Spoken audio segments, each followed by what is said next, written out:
Want to get a new iPhone? Here's why you should wait. People say that Apple is getting ready to release its next-generation high-end handsets, the iPhone 17 Pro and iPhone 17 Pro Max. These top-tier models are slated to launch alongside the ordinary iPhone 17 and a newly designed ultra-slim variation named the iPhone 17 Air, which is set to take the place of the departing iPhone 17 Plus in the lineup.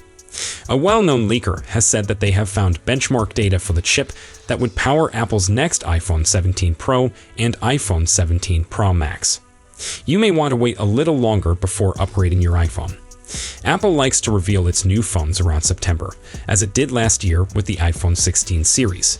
It's likely to release the anticipated iPhone 17 series at the same time this year. So, if you can sit tight for a few more months, you can either snag the newest device or receive a discount on earlier versions. Newer iPhones tend to have camera and processing advancements, as well as additional features to make them more tempting.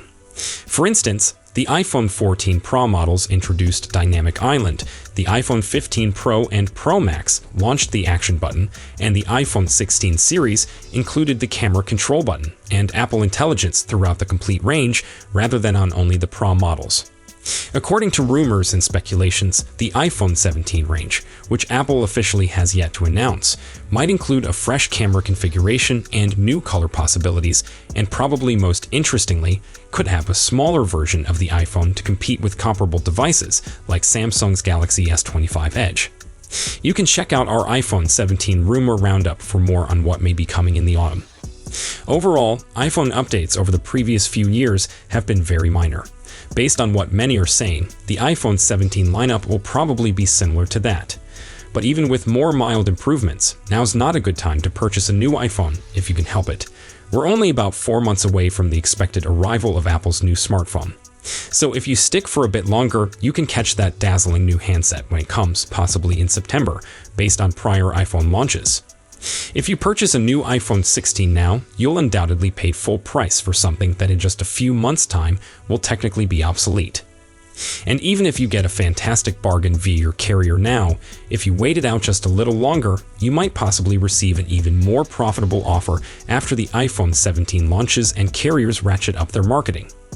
If anything, waiting to see what the iPhone 17 has in store should at least help you determine whether going with the newest handset or an older one like the iPhone 16 or 15 is worth it.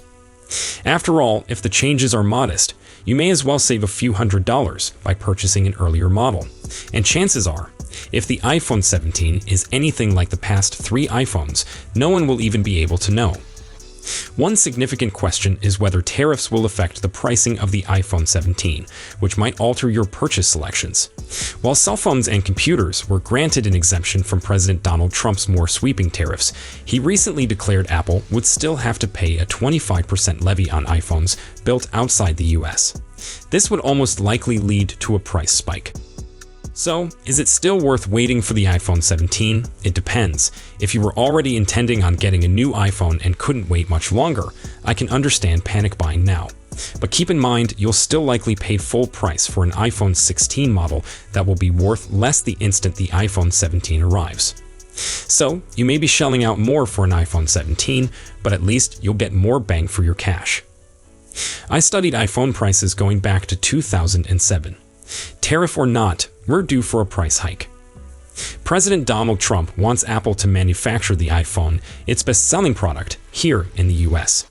And last week he threatened to slap a 25% charge on the phone if the corporation doesn't make it happen. If that is not the case, a tariff of at least 25% must be paid by Apple to the US. Trump stated later that the tax would apply to any smartphone built outside the US. Since what Trump promoted as Liberation Day, the prospective impact of tariffs on the iPhone's pricing has been extensively debated. Apple is the third largest firm in the US, yet most of its goods are made in China. Clearly, the iPhone's popularity has made it a metaphor for the continued volatility of the US economy and politics. Despite taxes and politics, iPhone pricing have stayed the same so far this year. But the arrival of the expected iPhone 17 this autumn will undoubtedly come with a greater price, no matter what Trump says. Apple is mulling a price hike and might explain the raise to new and updated features instead of tariffs, the Wall Street Journal says. And I agree. The iPhone hasn't received a price raise in 5 years and is due for one. Historically, that's the longest length of time the business has gone without an increase since the 5 years between the iPhone 5 and the iPhone 7, which concluded with the iPhone 8 releasing at a higher cost. We can learn a lot by looking at how the firm has handled prior price rises and a one-time cut, and what it signifies for the iPhone 17. To find out how probable we are for a price raise, I classified iPhone models into a few categories: the basic, the flagships, and the behemoths. The standard covers versions including the first iPhone, the iPhone 8, the iPhone XR, and the iPhone 16.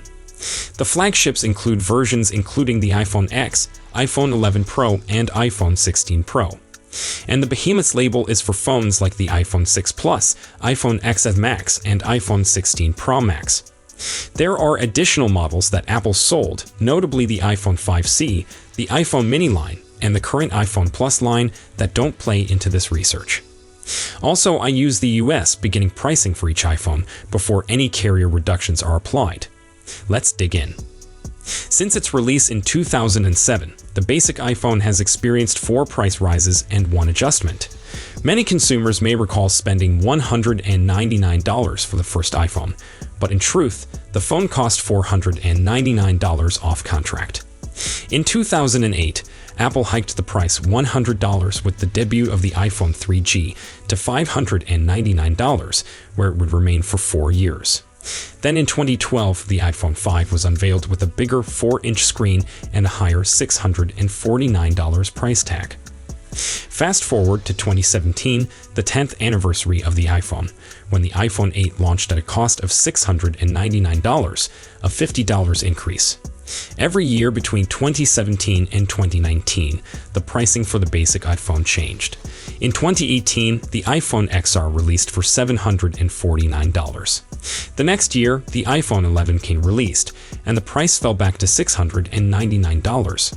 And what makes that drop intriguing is that the iPhone 11 was the first conventional Apple phone with 2 back cameras, a wide angle and ultra-wide. Up before then, all previous regular iPhone models had just a single back camera. From 2007 until 2019, anytime Apple raised pricing, it was in $50 increments, except between the first and second iPhone models. Then 2020 occurred. It was a tumultuous year for the iPhone and everyone because of the epidemic. But Apple managed to debut the iPhone 12, which priced $829, marking the greatest increase for the basic iPhone, $130. Subsequent variants all had the same price. The iPhone 13, 14, 15, and 16 all cost $829. If Apple follows its usual trend, then the regular iPhone is poised for a price rise. The previous boost was in 2020, 5 years ago, and Apple has never gone 6 years without a price hike on the base model. But would the business steadily boost the price over a few years like it did with the iPhone 7, 8, and XR? Or will it go all in as it did with the iPhone 12?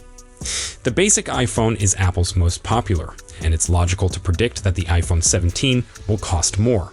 Now we simply need to question how much tariffs and politics may push the price up even more.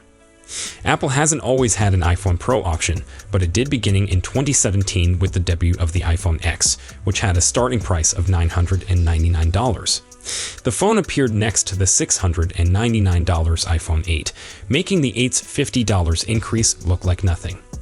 But here's where things get interesting. Apple has never increased the price of the iPhone Pro model.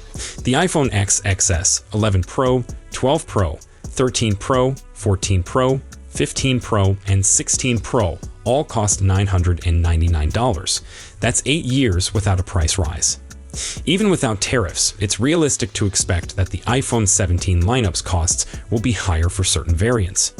But when you consider in everything that's occurred this year, it's impossible to judge precisely how much the price will go up, and if that will affect just 1 or 2 models, or apply across the whole iPhone 17 range.